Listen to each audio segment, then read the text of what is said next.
Buenas amigos, hoy quiero enseñaros una plantita muy interesante con buenas propiedades medicinales y que también sirve para la huerta. Vamos para allá. Crecen aquí buenos helechos también, ¿eh?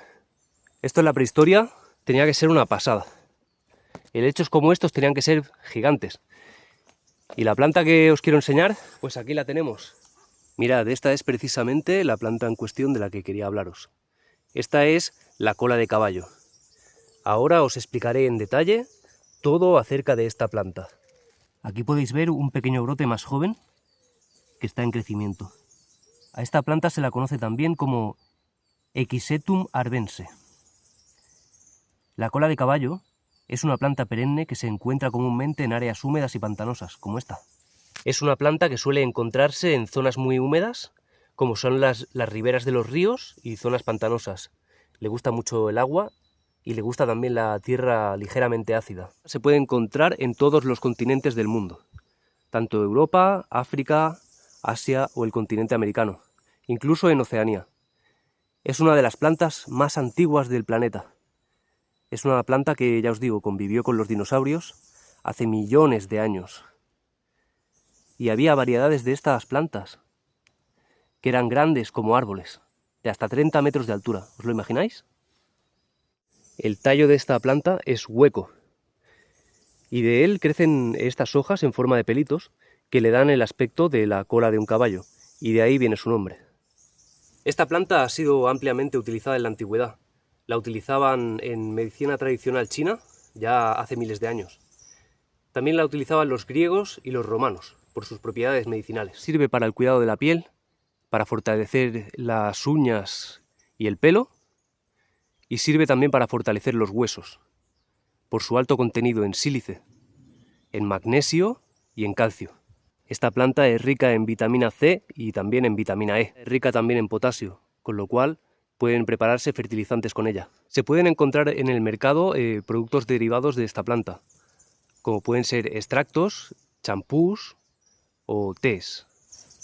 Aunque esta planta tiene beneficios para la salud, también hay que tener ciertas precauciones con ella, ya que su alto contenido en sílice, que es lo que precisamente ayuda a fortalecer tanto las uñas como el cabello, como los huesos, etc., puede tener contraindicaciones peligrosas si se toma en altas cantidades, porque puede provocar daño renal, entre otras cosas, por este elevado contenido en sílice. Además de eso, también hay que tener precaución porque puede interactuar con distintos medicamentos. Por ejemplo, puede interactuar con medicamentos diuréticos. Puede también interactuar con medicamentos para la diabetes, aumentando o disminuyendo sus efectos.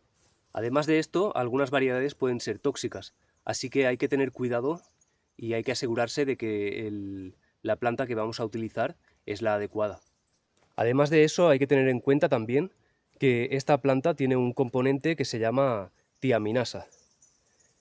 Este componente lo que hace es impedir la absorción por parte del intestino de la vitamina B1, que es muy importante para el hígado y para el funcionamiento del sistema nervioso. Así que si la tomamos en altas cantidades y durante un tiempo prolongado, puede provocar un déficit de esta vitamina B1, también conocida como tiamina. Esta es una planta también muy útil para los problemas de retención de líquidos. Suele utilizarse mucho para ello. La forma de consumir esta planta es haciendo infusiones. Solamente hay que coger un par de cucharadas de los tallos y de las hojas secas y ponerlos en agua caliente, llevarlo a ebullición y justo cuando el agua arranca a hervir, parar el fuego. Después solo hay que dejar reposar la infusión durante unos 10 minutos y estará lista para tomarla. Ya en el siglo V a.C., Hipócrates habló sobre las propiedades de esta planta. Y en cuanto a las contraindicaciones, como bien decía Paracelso, el veneno está en la dosis. La cola de caballo es una planta que ha existido durante millones de años y tiene una larga historia evolutiva. Se cree que las primeras especies de Equisetum, el género al que pertenece la cola de caballo, aparecieron hace más de 300 millones de años durante el periodo Carbonífero. Durante este tiempo, las plantas de la familia Equisetaceae, a la que pertenece la cola de caballo, eran mucho más grandes y abundantes que en la actualidad, con algunos alcanzando alturas de hasta 30 metros.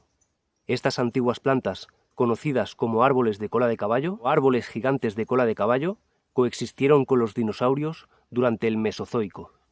Los ancestros de las plantas modernas de cola de caballo evolucionaron a partir de formas más grandes y arbóreas durante el período Jurásico, hace aproximadamente 150 millones de años. Desde entonces, las especies de cola de caballo han experimentado cambios y adaptaciones a lo largo del tiempo, pero han persistido hasta el día de hoy como plantas perennes que se encuentran en hábitats húmedos en todo el mundo. Bien, este es un tipo de planta muy primitivo y no desarrolla flores ni tampoco desarrolla semillas. La forma de propagación que tiene es a través de esporas, como por ejemplo el musgo o como por ejemplo las setas. La otra forma de multiplicar esta planta es a través de sus raíces o rizoma. Ya que vive en zonas muy pantanosas con mucha humedad, no tiene un desarrollo de la raíz muy extenso. He arrancado un pequeño brote para que podáis ver cómo es la raíz. Y a través de esta raíz se podría multiplicar y cultivar en macetas. Habría que mantener las plantas en una zona que no reciban los rayos directos del sol, porque son sensibles a los rayos directos del sol y se quemarían las hojas. A estas plantas les gusta estar a una temperatura entre 25 y 15 grados. No soportan las heladas ni tampoco las altas temperaturas.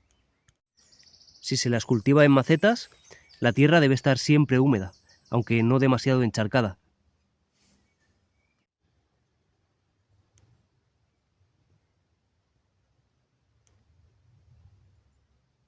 Y por último quiero contaros que aparte de fertilizante, con esta planta puede hacerse un remedio contra los hongos. Hongos como puede ser por ejemplo el oidio, la botrytis o el fusarium.